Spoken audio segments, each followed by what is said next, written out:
일은 500명의 목숨을 앗아가고 900명 이상이 부상을 당했던 삼풍백화점 사건의 20주년이 되는 해였습니다. 비록 지금은 많은 사람들의 기억에서 잊혀져가는 사건이 되었지만 그럼에도 불구하고 아직도 그 사건으로 인해서 아파하고 있는, 지울 수 없는 고통을 가지고 살아가는 사람들이 이 나라에는 많이 있습니다. 그리고 이곳 수원에서 불과 자동차로 1시간 이내의 거리의 안산이라고 하는 도시에는 15개월 전에 대부분 어린 학생이었던 300명 이상의 목숨을 앗아간 세월호 사건의 유가족들이 아직도 지워지지 않는 상처의 아픔을 안고 힘든 인생을 살아가고 있습니다. 진급의 기쁨을 안고 중국으로 문화연수를 갔다가 사고를 당한 공무원들의 가족, 그들의 아픔은 더 말할 것도 없습니다. 여러분, 왜 이 세상에는 자기의 실수가 아닌 다른 사람의 실수, 다른 사람의 문제로 인해서 이유 없이 정말 정당하지 않게 고통받고 인생을 그렇게 절망적으로 살아가는 사람들이 있어야만 하는 것일까요? 비공식적인 통계에 따르면 북한에는 지난 10년 사이에 300만 명, 30만 명도 아니고 3만 명도 아니고 300만 명 이상의 사람들이 기아로 죽어갔습니다. 그리고 그 중에 대부분은 10대 이하의 어린이거나 60세 이상의 어른들이었습니다. 그리고 지금도 태어나고 있는 태아들은, 갓난아이들은 대부분 선천적 영양실조를 가지고 태어나기 때문에 북한의 문제는 오늘이 아니라 10년, 20년 후라고 합니다. 이 아이들이 나중에 성인이 되었을 때 이 사회가 어떤 사회가 될까?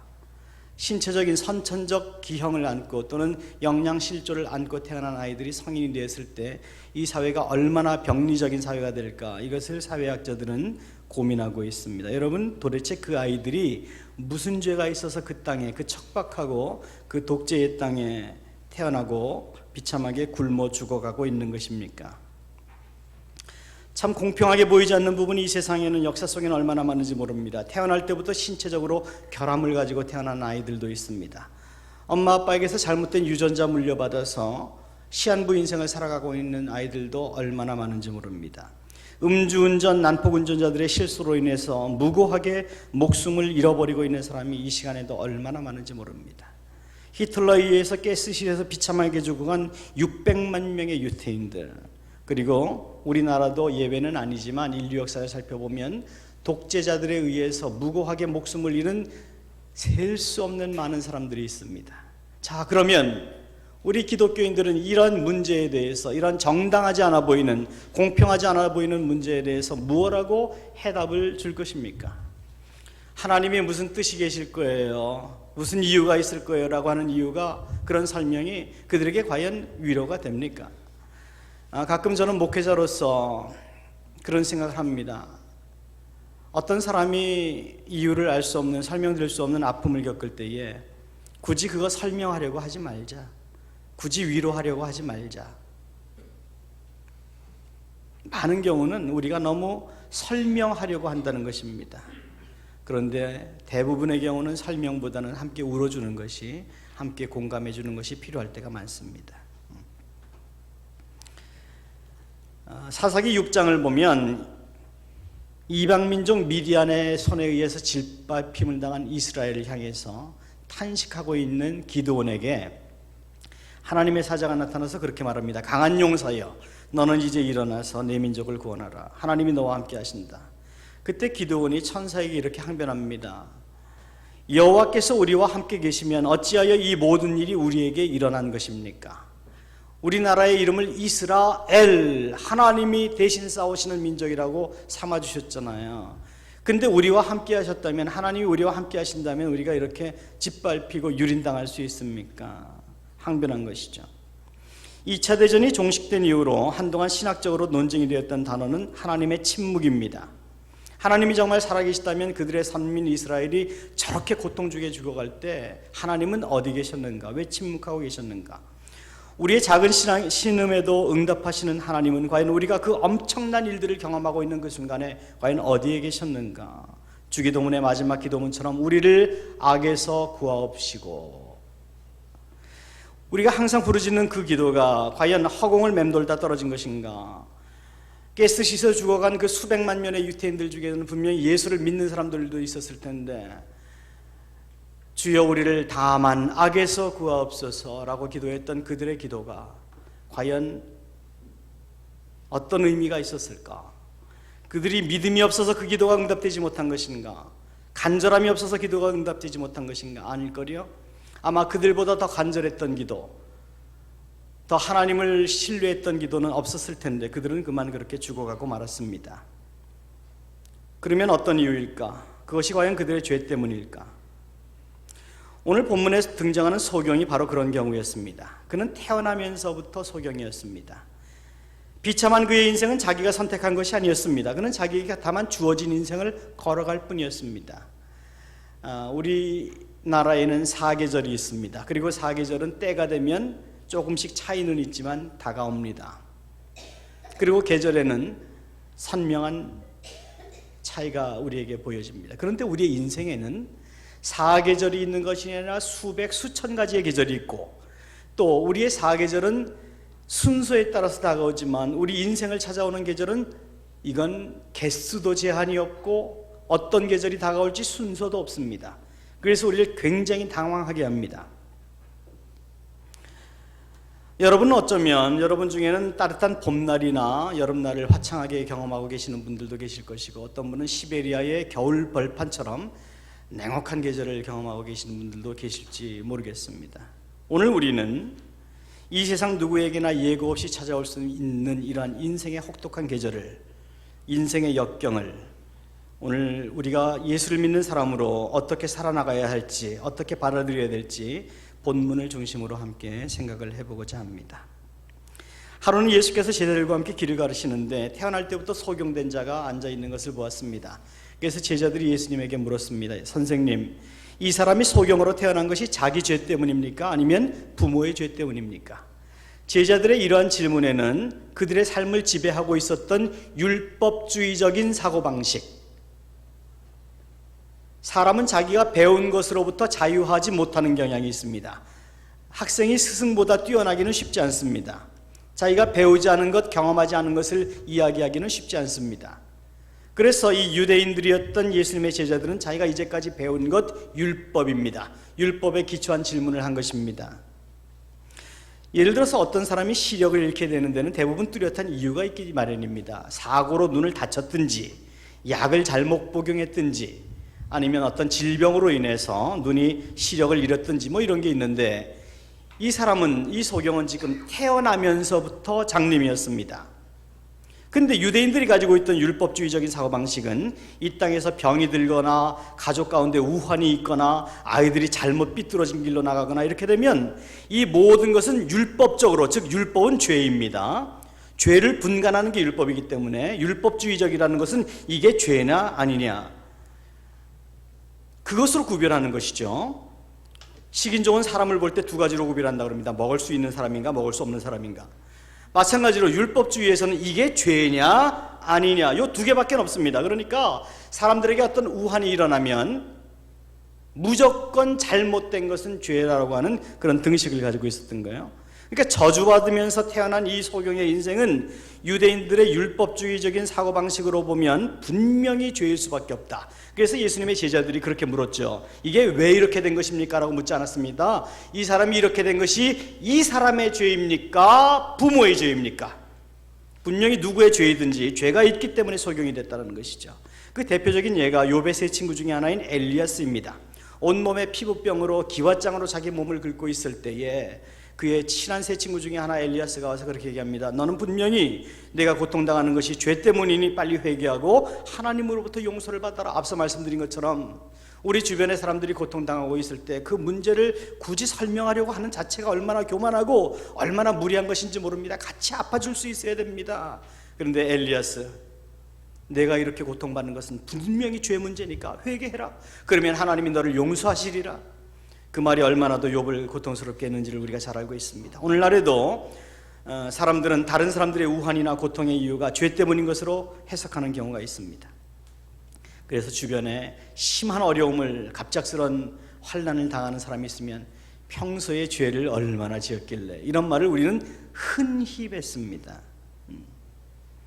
그런데 남에게만 그런 것이 아니라 자기 자신에게도 그렇게 생각합니다. 무슨 일이 자기에게 나쁜 일이 오면 하나님 내가 무슨 나쁜 일을 했다고 아무리 생각해봐도 죄 지은 게 생각이 안 나면 그렇게 얘기합니다. 내가 전생에 무슨 죄를 지었길래 전생까지 끌고 들어가서 죄를 지었기 때문에 이런 문제가 일어난 것이다 라고 생각하는 그런 공식을 우리는 알게 모르게 가지고 있습니다.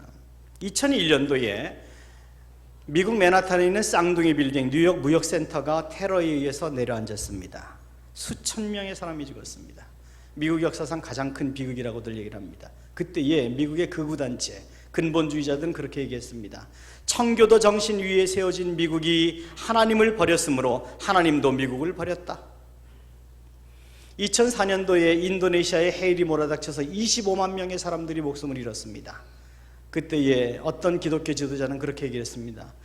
인도네시아가 모슬람 국가이고 기독교를 핍박하다 보니까 하나님이 저주를 내리신 것이다.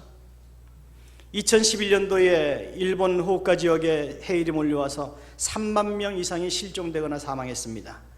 그때 한국에 있는 대형교회 목사님은 그렇게 설교하는 설교를 제가 직접 들었습니다. 일본이 미신 섬기는 국가이기 때문에 하나님이 재앙을 내리신 것이다. 여러분 정말 그럴까요? 우리 하나님은 정말 회초리를 들고 계시다가 언젠가 한번 기회만 돼봐 너 가만 안 놔도 그것이 우리가 믿는 하나님이라고 생각하십니까? 아니요, 그렇지 않습니다. 성경은 하나님을 인내 중에 오래 참으시는 하나님이라고 말씀하시고 자비와 긍휼이 풍성하신 하나님이라고 말씀하시고, 그러나 그분이 채찍을 들 때는 그것은 진노의 채찍이 아니라 사랑의 채찍이라고 말씀을 하십니다. 우리를 돌아오게 하시려고. 이런 식의 사고방식을 동양 사상에서는 인과응보라고 하고 기독교에서는 율법주의라고 합니다. 율법주의는 모든 것이 법대로 원칙대로 이루어져야 됩니다. 그러니까 사람이 죄를 지으면 벌을 받아야 되고 착한 일을 하면 복을 받아야 됩니다. 그러니까 착한 일을 했는데도 복을 안 받으면 이거 하나님이 잘못된 겁니다. 이것을 우리는 율법주의라고 얘기를 합니다. 그런데 여러분, 조건부 언약과 율법주의를 혼동하시면 안 돼요. 조건부 언약은 하나님이 우리를 축복하시기 위해서, 우리를 축복하심으로 하나님의 영광을 드러내기 위해서 연약한 우리를 일으켜 세우시는 하나님의 하나의 통로입니다. 예를 들면 이런 것입니다. 여러분이 어린 아이들이 집에 있으면 아이들에게 잘 때 일어날 때 꼭 양치하고 이부자리 잘 개놓고 이렇게 하면 한 주일에 얼마씩 줄게, 또는 사탕을 줄게. 조건부입니다. 그렇죠? 조건이죠. 왜 그렇게 하는 겁니까? 그러면 아이들이 엄마 아빠가 무서워서 거기에 순종을 합니까? 아니면 사탕 받아 먹으려고, 용돈 받아 쓰려고 순종을 합니까? 용돈 받으려고 순종을 하죠. 그리고 엄마 아빠는 용돈을 주는 목적이 이 아이를 어떻게 해서든지 축복의 아이로 키우기 위해서, 좋은 습관 기르게 하기 위해서 그런 거죠. 하나님의 조건부 언약이 그렇습니다. 우리를 축복하시기 위해서 작은 사탕이라도 주시고 우리를 그렇게 훈련하시는 것입니다. 근데 율법주의는 기초가 법입니다. 그래서 자기가 착한 일을 했는데도 복이 주어지지 않으면 하나님께 대들어서 싸우기라도 하겠다는 것이 율법주의입니다. 법대로 하자는 겁니다. 말씀대로 살면 복 주신다면서요. 근데 내 복은 어디 있다는 겁니까? 마치 하나님이 무슨 빚이라도 진 것처럼 그렇게 하는 것이 율법주의예요. 그래서 율법주의에는 사랑이 없습니다. 율법주의에는 사랑이 없어요. 법만 있습니다. 그래서 모든 일을 법대로 원칙대로 처리하는 사회만큼, 공동체만큼 삭막하고 이기적인 공동체가 없어요. 그것은 국가와 민족도 마찬가지고 교회 공동체도 마찬가지고 작게는 가정, 특히 가정이 그렇습니다. 법대로 하지 마십시오. 법대로 살지 마십시오. 뻑하면 이제 교통사고 나고 이러면 사람들이 하는 말 있죠. 법대로 하지. 법대로 하는 것만큼 삭막한 사회 없습니다. 특히 하나님의 사람들은 법으로 살지 않고 은혜로 삽니다. 예수님이 법대로 우리를 처리하셨다면 저와 여러분 중에서 이 시간에 여기 있을 사람 누가 있을까요? 은혜로 사는 겁니다. 법대로 사는 사회에는 용서라는 단어가 없기 때문에 과정보다는 결과가 중요합니다.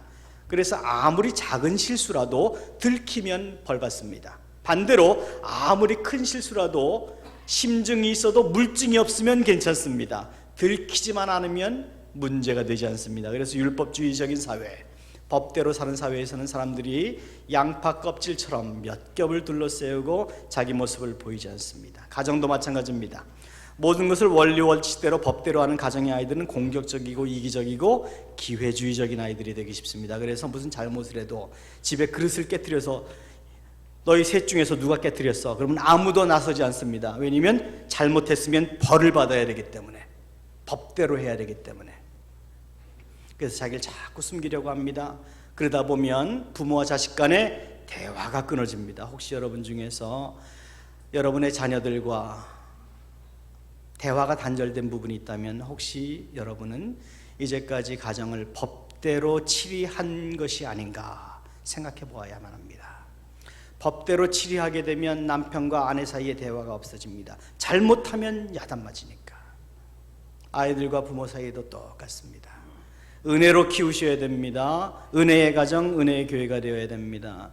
아이들이 학교에서 무슨 일이 있어서 야단을 맞았어도 집에 와서 솔직하게 얘기하지 못하는 가정 건강하지 않습니다. 왜냐하면 얘기하면 혼날 테니까. 물론 아이들을 무조건 혼내지 말라는 말씀은 아닙니다. 성경은 아이를 훈육하라, 아주 강하게 훈육하라. 어느 정도인가 하면 물론 그것은 히브리 문화이지만 아이를 때려도 그가 죽지 아니하리라, 죽지 않을 만큼 때리라고까지 그렇게 강하게 말씀하십니다. 물론 오늘날의 문화와는 맞지 않습니다. 그러나 성경은 분명히 내 자녀에게 마땅히 가르칠 바를 가르치라고 했습니다. 그런데 그것은 사랑을 기초로 한 겁니다. 사랑을 기초로 한 매는 아이들이 압니다. 그런데 원칙을 기초로 한 매는, 체벌은 그것도 아이들이 알아요. 여러분, 이것은 단순한 논리이지만 신앙생활에 있어서 굉장히 중요합니다. 하나님의 나라는 법으로 들어갈 수 있는 것이 아니라 은혜로 들어가는 것이고, 우리가 하나님 말씀에 순종하는 것은 법이 무서워서, 벌이 무서워서 순종하는 것이 아니라 하나님을 사랑하기 때문에 순종하는 것입니다. 예를 들어서 이런 거죠. 여러분이 운전하실 때 뒤에서 경찰차가 삐용삐용 그러면서 여러분을 졸졸졸 따라옵니다. 아무리 생각해봐도 여러분은 운전면허도 가지고 있고 속도 위반도 아닌데 속도계를 자꾸 봅니다. 혹시 내가 속도 위반한 것 아니야? 신호 위반한 건 아니야? 근데 아무리 생각해도 자기는 잘못한 게 없습니다. 그런데 여러분 뒤에서 경찰차가 따라오면 여러분은 자동적으로 속도를 줄이게 되고 아주 조심해서 운전을 하게 됩니다. 안전벨트 안 맸으면 몰래 빨리 매고 그렇게 됩니다. 자, 그러면 여러분들이 그렇게 교통법규를 순종하겠다고 하는 것이 교통순경을 사랑하거나 또는 대한민국의 헌법을 준수하겠다고 하는 헌법에 대한 존경심이 있어서 그런 겁니까? 아니면 벌금이 무서워서 그런 겁니까? 벌금이 무서워서 그런 겁니다. 한국의 경우는 어떤지 모르겠습니다만 미국에서는 개에게 밥을 주지 않거나 때리거나 그러면 동물 학대죄로 개는 뺏기고 사람은 감옥에 들어가서 또 벌금까지도 냅니다. 저도 미국에 있을 때 항상 개를 키웠는데 미국 사람들이 대부분 한국 사람들은 개를 잡아먹는다, 그런 개념을 가지고 있어요. 그래서 저 조그만 한국 사람이 개를 키우는 건 저 분명히 언젠가 잡아먹을 거다, 이제 그런 생각을 하고 있어요. 여러분, 그러나 제가 잡아먹기 위해서 비상식량으로 키우는 것도 아니고 그 비상식량 살찌우느라고 밥을 주는 것도 아니고 그냥 사랑하기 때문에 키우는 겁니다. 사랑하기 때문에 밥을 주는 것이 뭐 미국 법이 무서워서 잡혀갈까 봐 밥 주는 거 아닙니다. 사랑하니까 밥도 주고 사랑하니까 고등교육도 시켜주고, 뭐 고등교육이라 해봤자 앉아 일어서 정도지만 그렇게 하고 목욕도 시켜주고 그러는 거지 그 법이 무서워서 그런 거 아니거든요. 우리가 하나님을 사랑하기 때문에 하나님에게 순종하는 것이지, 말씀에 따라 살려고 애를 쓰는 것이지, 내가 이렇게 하면 나를 사랑하시는 하나님의 마음이 아플 거야, 뭐 이런 거지 무서워서 매 맞을까 봐 그런 게 아니라는 것이죠. 여러분 생각해 보세요. 벌이 무서워서 하나님에게 순종하는 사람과 하나님을 사랑해서 순종하는 사람과 누가 더 행복한 인생입니까? 엄마 아빠에게 매 맞을까 봐 순종하는 아이와 엄마 아빠를 존경하고 사랑하는 아이와 누가 더 행복한 아이입니까? 우리 한국에서 결혼식이 있으면 보니까 하객들이 축의금을 가지고 가는데 보통 이게 봉투에다 자기 이름을 쓰죠. 우리 교회는 그런 분이 계시지 않겠지만 저기 옆에 동네에 가니까 그 꼭 액수를 이렇게 받은 액수 기록해 놓는데요. 왜냐하면 얼마 받은 거 나중에 이 사람 결혼할 때 나도 얼마 준다, 이거 이제 give and take. 다시 말하면 받은 거 없으면 줄 것도 없다, 내가 주지 않았으면 받을 생각도 안 한다, 이런 원리 때문에 그렇게 한다는 것인데, 여러분, 기독교는 그렇지 않습니다. 이런 생각 가지고 살면 우리 절대로 예수 믿을 수 없습니다. 원수가 내 오른뺨을 때리는데 어떻게 왼뺨을 돌려대요? 겉옷을 달라는데 어떻게 속옷까지 내줘요? 그것은 본능을 가진 우리로서는, 이기적인 본능을 가진 우리로서는 가능하지가 않습니다. 그러나 그렇게 우리의 노력과 의지로 불가능한 것도 은혜 받으면 가능해지던데요.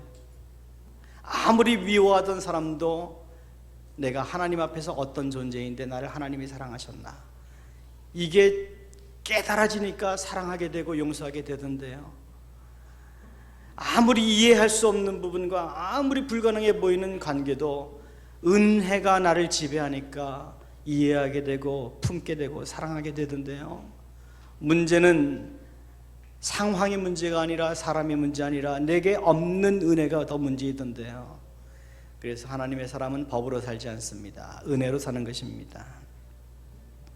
이제는 더 이상 미국을 기독교 국가라고는 말할 수 없게 되었지만, 아무튼 미국은 청교도 정신 위에 세워진 나라인 것은 누가 뭐라도 분명합니다. 그래서 지금까지도 미국의 모든 동정과 집회에는 In God we trust, 우리는 하나님을 믿는다라고 써 있고, 또 미국 대통령이 이제 대통령 취임 선서를 할 때 아직까지는입니다. 성경 위에 손을 얹고 오른손을 들어서 선서를 합니다.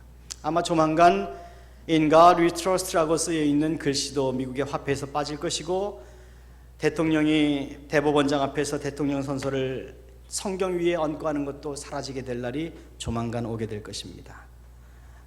그러나 아무튼 미국은 그렇게 시작한 나라였습니다. 근데 여러분, 기독교 정신이 뭡니까? 기독교 정신은 주로 유럽과 미국을 아직도 지배하고 있는, 근간을 이루고 있는 기독교 정신은 한마디로 말하면 약자가 보호받는 사회입니다. 강한 자가 약한 자를 보호하는 사회. 프랑스어로는 오블리스 노블리제 같은 거예요. 노블리스 오블리제 같은 거예요. 오브리게이션이란 뜻이죠. 노블이란 뜻이고요. 그러니까 가진 자가 가지지 못한 자를 보호해야 된다는 그런 정신은 기독교적인 것입니다. 그래서 사회적으로 신체적으로 불리한 조건을 가진 사람이 보호되어야 된다. 이게 이제 기독교 정신이고, 돈을 많이 벌면 많이 벌수록 세금을 더 많이 내라. 똑같이 내면 안 된다. 똑같이 40% 내면 안 된다. 많이 벌었으면 더 많이 내라. 그래서 심하게는 65%까지도 세금을 내는 경우가 있습니다. 그러다 보니까 기독교가 일찍 뿌리 내린 나라들에서는 이제 사회보장제도가 잘 돼 있는 경우를 우리가 발견하게 됩니다. 흔히 하는 얘기지만 미국 사회에는 뚜렷한 사회적인 서열이 있습니다. 그래서 약자가 보호받는 사회니까, 그래서 제일 우대받는 계층이 장애인, 그 다음에 노약자, 그 다음에 어린아이, 그 다음에 여자, 그 다음에 강아지, 그 다음에 남자, 이렇게 됩니다.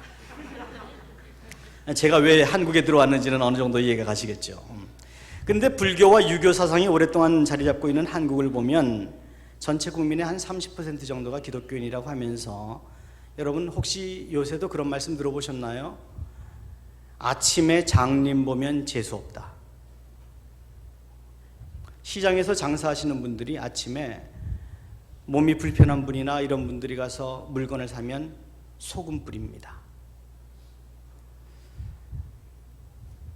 피부색이 다르거나 장애인이나 또는 혼혈 같은 사람들이 이 세상 다른 어떤 나라에서도 찾아볼 수 없을 만큼 냉대를 받는 나라가 바로 우리나라입니다.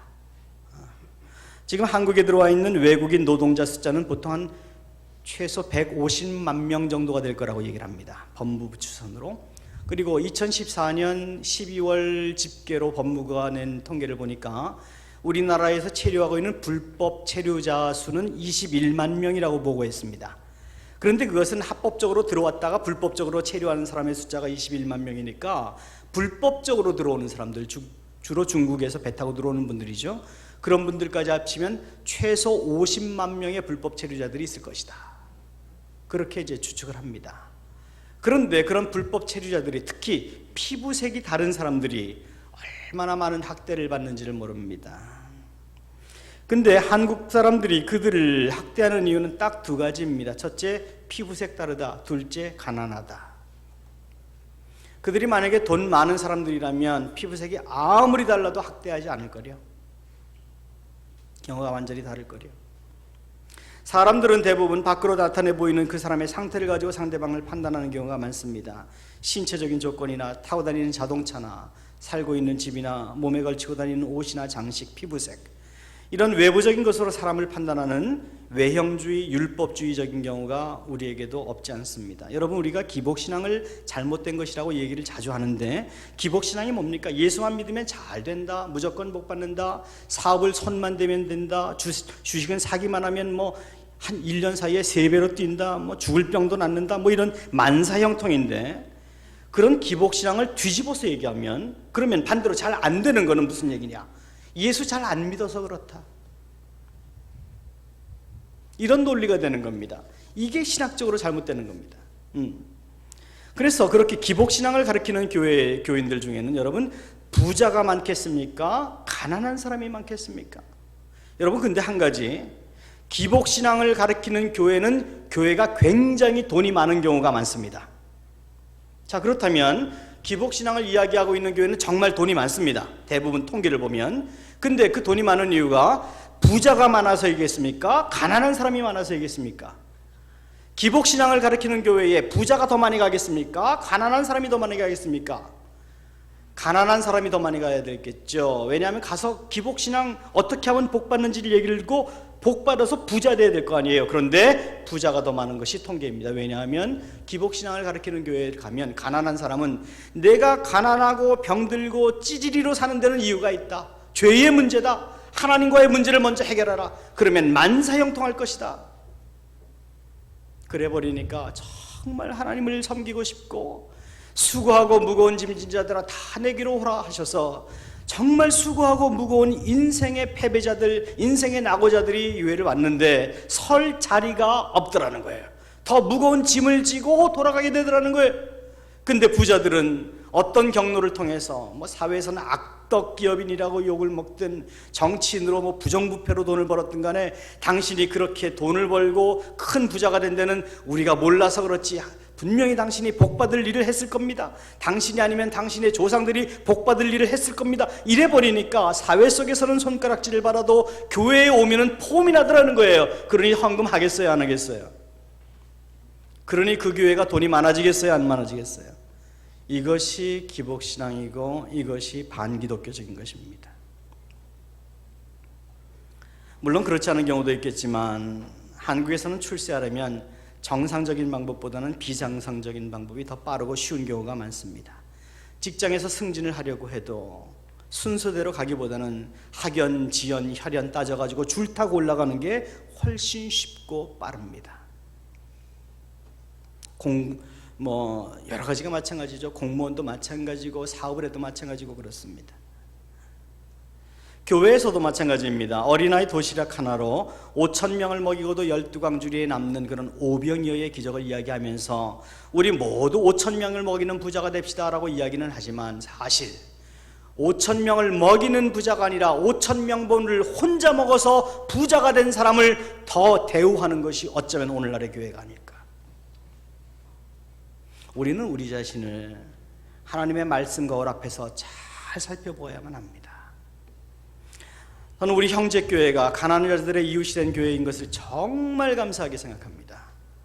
오늘날 한국교회가 사회로부터 외면을 당한 것은 그들이 우리를 외면한 것이 아니라 우리가 그들을 외면했기 때문에 그들이 이제는 우리를 외면하게 된 당연한 것이라고 생각합니다. 예수님은 가난한 자들과 소외된 자들과 억울한 자들을 위해서 이 땅에 오셨습니다. 그리고 이 땅에 존재하는 교회는 예수 그리스도의 몸입니다. 예수 그리스도의 몸이라는 것은 이제는 우리가 예수님의 손과 발과 심장과 눈이 되어서 그분이 원하시는 일을 해야 된다는 것입니다. 예수님은 가난한 자들만의 친구입니까? 아니요. 예수님에게는 가난과 부유의 차이가 없습니다. 다만 중요한 것은 가난한 자들이 숨 쉴 수 있는 곳이 되어야 됩니다. 그리고 정말 하나님 말씀대로 따라 살겠다고 몸부림치는 사람이 존경받는 곳이 되어야 되는 것이 바로 교회 공동체입니다. 우리는 알게 모르게 물질주의, 물량주의, 외형주의, 율법주의에 너무 깊숙이 물들어 있는 것은 아닌가. 우리는 항상 우리를 성령의 거룩 앞에서 우리를 비추어 보아야만 합니다. 그러한 율법주의적 사회 속에서 오늘 본문에 등장하는 소경은 평생을 철저하게 무시당하면서 살았을 것입니다.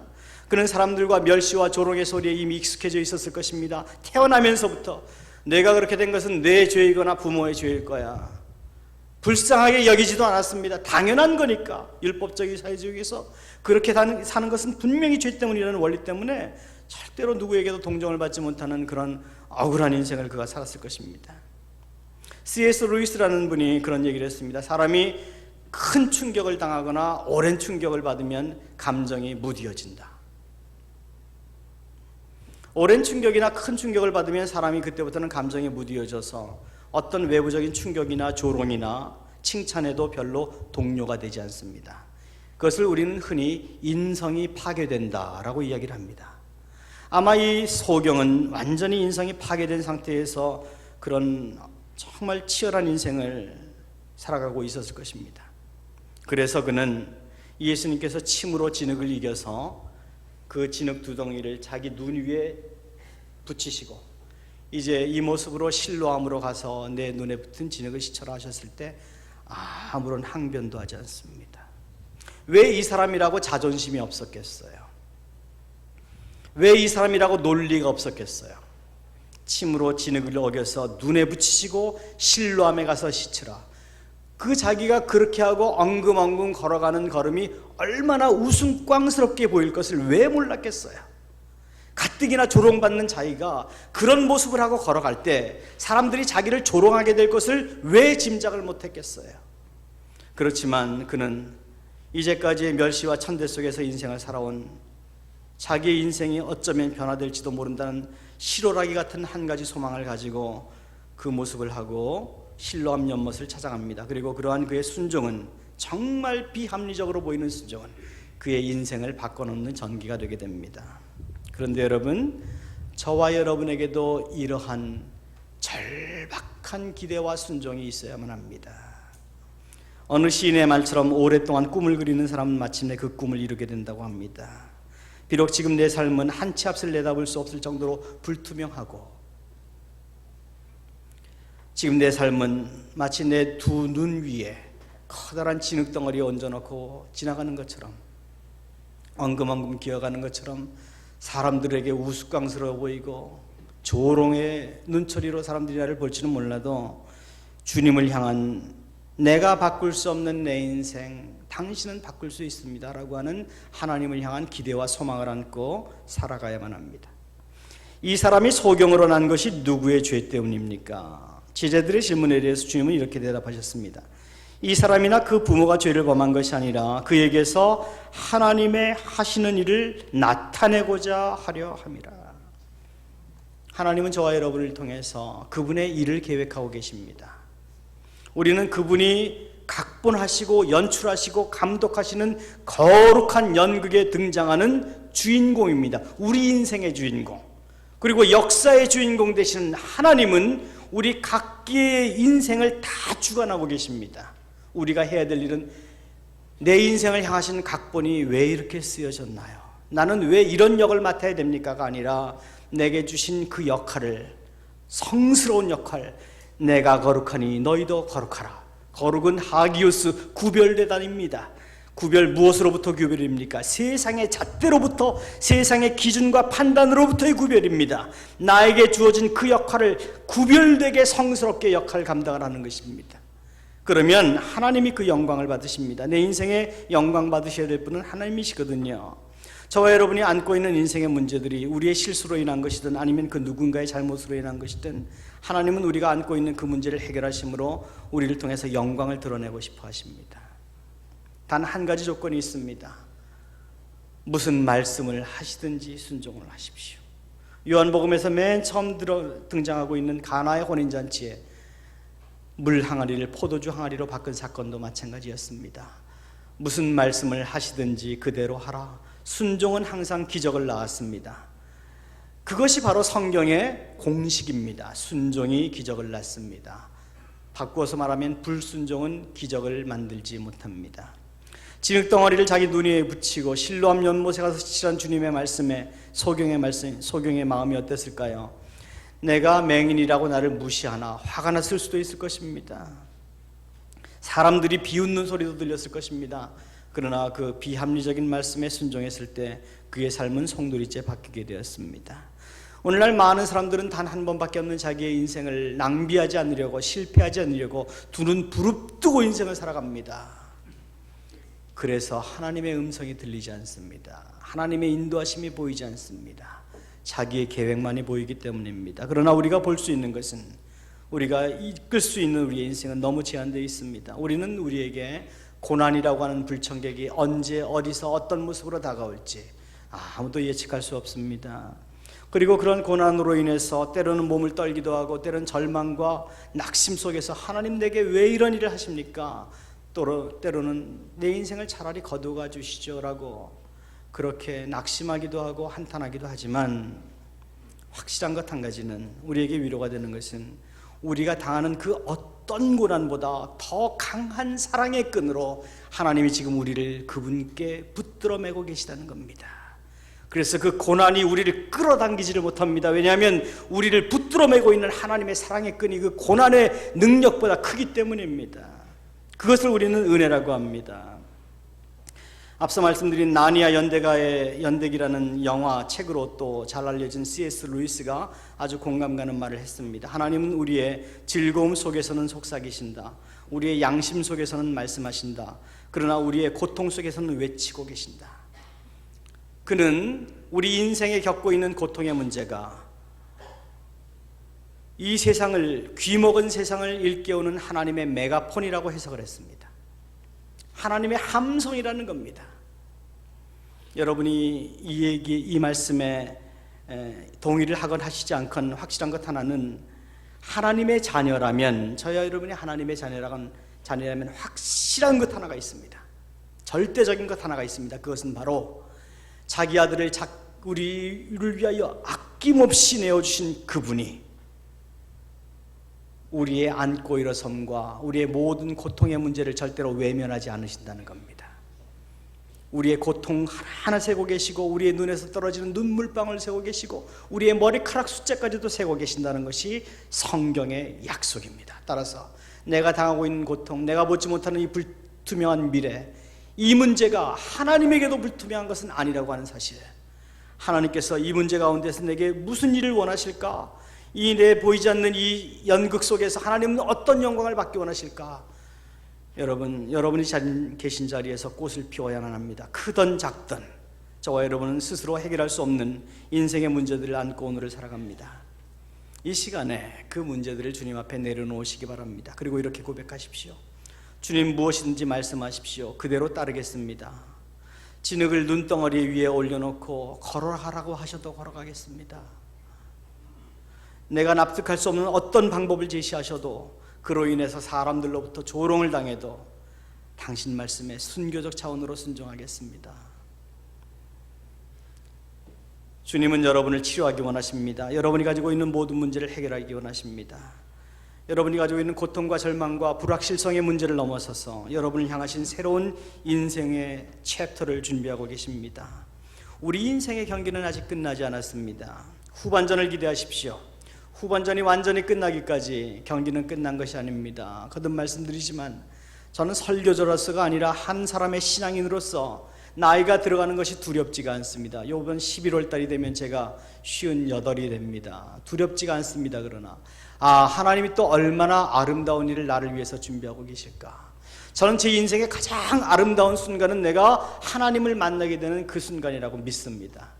저는 그날이 굉장히 소망이 됩니다. 빨리 죽고 싶은 생각은 별로 없지만, 그것도 이 세상에 미련이 있어서 빨리 죽고 싶은 생각이 없는 게 아니라 하나님을 향해서, 하나님을 위해서 해야 될 일이 너무 많다라는 영적 부담감 때문에 그렇습니다. 그러나 하나님이 나를 부르실 그날이 언제 어떤 모습으로 올지는 모르지만 대단히 기대가 됩니다. 여러분, 이 부활의 믿음, 부활의 소망이 없으면 우리의 신앙은 다시 점검되어야 합니다. 그날까지 하나님은 우리를 향하신 그분의 계획을 절대로 포기하지 않으실 것입니다. 혹시 여러분 삶에 풀리지 않는 고통의 문제가 있다면 그 고통으로 인해서 여러분의 인생이 무너지게 내버려 두지 마십시오. 그 고통으로 인해서 하나님으로부터 도망가지 마시고 오히려 하나님을 향해서 도망가십시오. 의미 없는 고통처럼 이 세상에 절망적인 것은 없습니다. 대부분의 사람들은 그가 가진 인생의 꿈과 포부가 나이 들어감에 따라서 마치 가득 바람이 들어갔던 고무풍선이 시간이 지나면서 점점 쪼그러드는 것처럼 작아진다고들 이야기합니다. 그것은 그러나 예수가 없는 사람들의 이야기입니다. 예수의 생명을 우리에게 주신 하나님, 그리고 그 생명을 가지고 있는 우리는 그날이 가까움을 볼수록 더욱 믿음으로 하나님 앞으로 나가야만 합니다. 우리 인생을 향하신 하나님의 계획을 우리 인생이 점점 나이가 들어가면서 성취됨을 인하여 감사하고 하나님께 찬양할 수 있어야만 합니다. 저와 여러분이 이 땅에서 여정을 마무리하는 그 순간 우리는 결코 후회하지 않는 미소를 지을 수 있어야만 합니다. 그러기 위해서 오늘 혹시 여러분에게 어려움의 문제, 환난의 문제가 있다면 그 문제로 인하여 탄식하지 마십시오. 그 문제를 인하여 하나님이 계획하고 이루실 그 꿈이 무엇인지를 알기 위하여 기도하시고, 어려움을 없애달라고 기도할 것이 아니라 순종함으로 하나님께서 역사하실 역사를 기대하십시오. 사람들이 비웃어도 신뢰함을 향한 여러분의 느린 발걸음을 멈추지 마십시오. 그러면 머지않아 여러분은 이 소경의 고백과도 같이 똑같은 고백과 찬양을 하나님께 할 수 있을 것입니다. 주여, 이제는 내가 보나이다. 이런 영광의 날이 여러분에게 속히 다가올 수 있게 되기를 예수님의 이름으로 축복합니다.